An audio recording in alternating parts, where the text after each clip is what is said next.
go this week. I'll see. I've run it by him as an idea. I'll see how it works out in the frame, though. Yeah. Junior South, 3 tries, 2 clean breaks.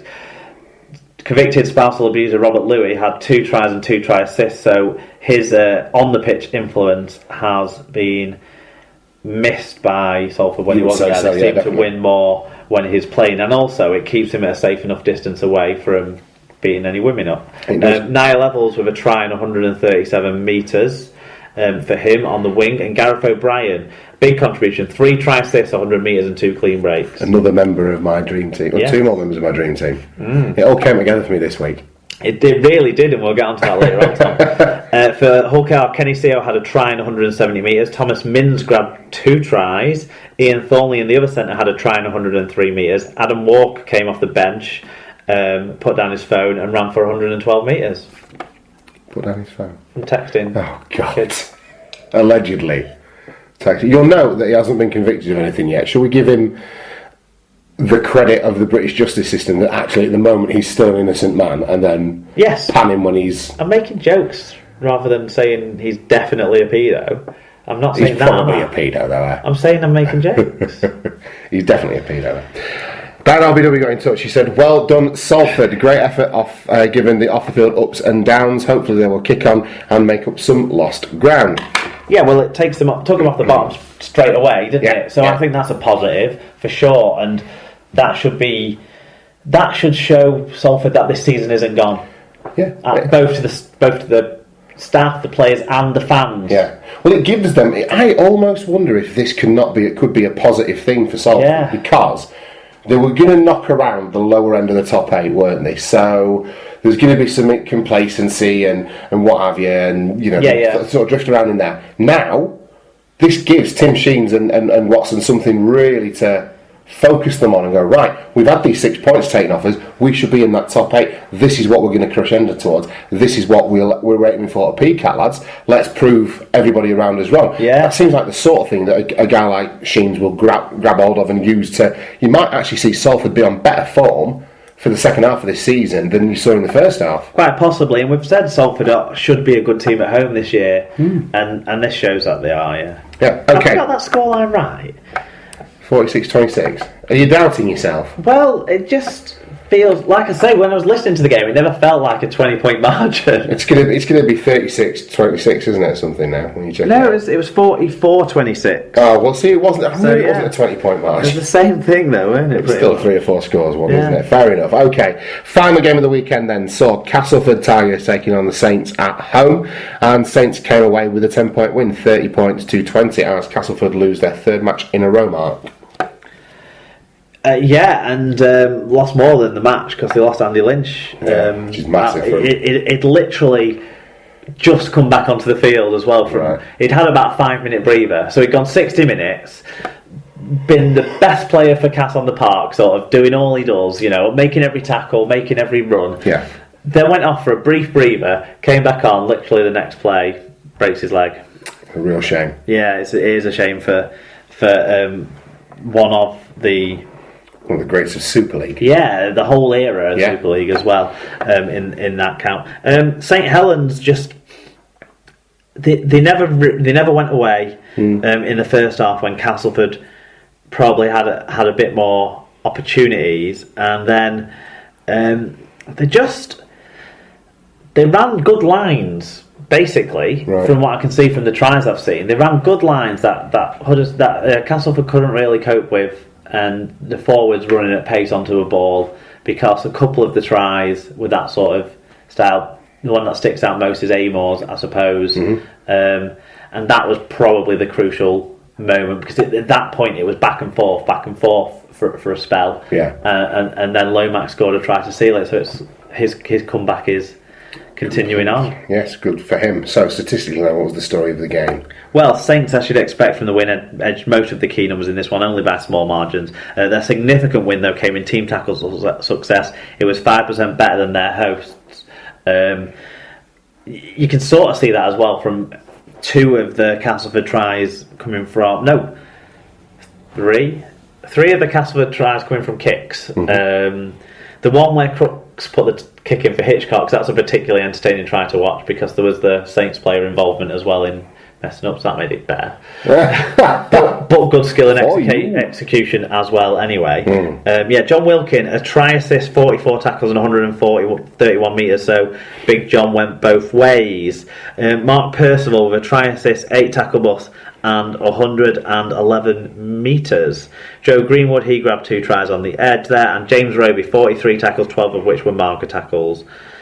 For Castleford, Andy Lynch had 151 metres before he unfortunately had to go off. Luke Gale had 3 try assists in this game, so pulling the strings. Jai Hitchcock with a try and 105 metres, and Matt Cook with 40 tackles, 13 of which were marker tackles. Okay, Dan LBW said, phew, we won. We weren't the best based on the radio commentary, but we got the 2 points which we really needed to keep up with the top end of the league. Theo did the business again. Fat Boy Rob said, loads better from Cast this week in every department, probably a bit unlucky overall. The young ref did very well and let the game flow, a refreshing change.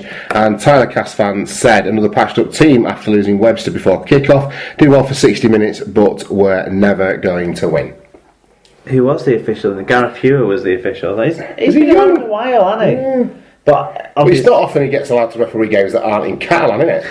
It's not. This is his most consistent run of Super League games that he's probably ever had in his career. I think he's a decent ref. I never see him have an absolute shitter. Yeah, it's going to be interesting to see how he progresses now. He's getting regular Super League action. I'm guessing he doesn't want to go full time, right? Because he hasn't been given that opportunity, and maybe that's what's held him back at the Championship level for a while. But obviously, with a few inconsistent performances from inexperienced referees or relatively inexperienced referees, probably referees who've done less senior games than Hewer has done. Means he's got that opportunity. True enough. Okay, so what was the tail of the round then, Mark? Well, unfortunately, there were no real positive stories from this round. The notable numbers were cards. There was 5 yellows and 2 red, which is the most in a round this year. Although 5 of those 7 cards came in one game. Yes. But that's the most in any round this year. The other was crowds. It was the lowest average attended round of the year, with a touch under 7,500 people on average attending the games. This was not helped by the lowest crowd of the year at the Salford game, 3,048. Well, we helped either by the fact that the 3 best supported clubs in the division were playing away as well. Wigan, Saints and Leeds were all away? No, Hull FC are the 3rd best supported. Hull FC. Oh wait, actually, this year they dipped, haven't they? Warrington are the 3rd best attended side this year, I believe. And so Saints and Hull FC are close to each other. I think Saints maybe were just ahead, but that's probably because they had the home derby. Right. But yeah. Fair enough. No, it wasn't helped. Some people have mentioned that Salford FC had their playoff game at the same time. Salford seemed to not understand scheduling of games. My blog piece that I wrote was about Thursday night games, by the way. I haven't checked it out yet, I must be honest, but I am going to. Well, I haven't publicised it at all, right. To be honest. I haven't put any links up to it yet. I'm not that sure of it. It's one that was just a rant I needed to get out there. Sometimes, but look, a passion piece is alright. I think now I've done that, I think I'm over my recent rants, though. Do you think so? You do seem a bit more like generally tonight, you just seem more stable. Yeah, well, so there are maybe mitigating factors, but it was decent enough weather on Saturday. Yeah. Certainly better than Sunday's weather. I just think Salford. What do Salford fans want? Well, to be fair, in a week where they've had 6 points taken off them, it's hardly surprising that the wind has been out of the sails. Get behind your boys. Well, I know that's what you should say, but to your walk-up fan, maybe that's the reason. Yeah, and they'd say you can't walk up to the AJ Bell because it's so far out of Salford, wouldn't they, as well? But they would also say that. I can't cope with that idea. No. Okay, so... But then again, I'm a fan who lives 45 minutes away from his team, and go every week. So I suppose it's different, isn't it? Yeah, there's different situations. Yeah. How do things go in the Super Ruin Dream Team this week, Mark? Well, shit for me. So on the predictions, I only had 1 out of 6 last week. Obviously, predicting in a tired Daisy Rage is not going to do well for me. You won the predictions with 3 out of 6. In the Super Route, I won the spoon, fell 14 places, and saw you overtake me, although by a narrow margin. 0.08. Points ahead of you, sir. Mark Butler won the yellow cap, but Elliot Wrench stays top. Very good. So well done to those two boys. In the Dream Team, Liam Reddington stays at the top, but all the chasing pack made ground on him this week, including me. But the big mover up to 12th with a best score of the week was Tom, your team. Yeah, everything came together for us. And actually, that was with 2 players not scoring any points. Barry Maguire didn't play, and nor did Michael Seo. So you've already put Todd Carney in, no? I've already swapped. Well, I did that as soon as I could, but then I'd forgotten I didn't realise he'd been injured.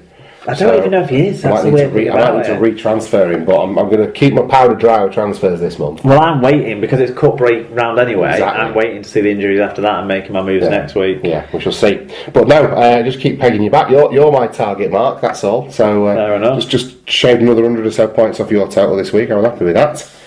Right, that's Super League well and truly taken care of in that case then. Let's take a look now at some results from elsewhere in the world of rugby league.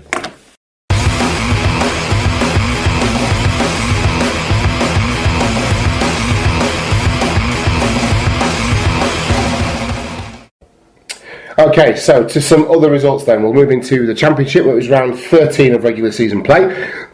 Excuse me, I'm choking on my water. Sheffield Eagles got a win over the Dewsbury Rams by 32 points to 28. Swinton also managed 32 points over Whitehaven, who got 26.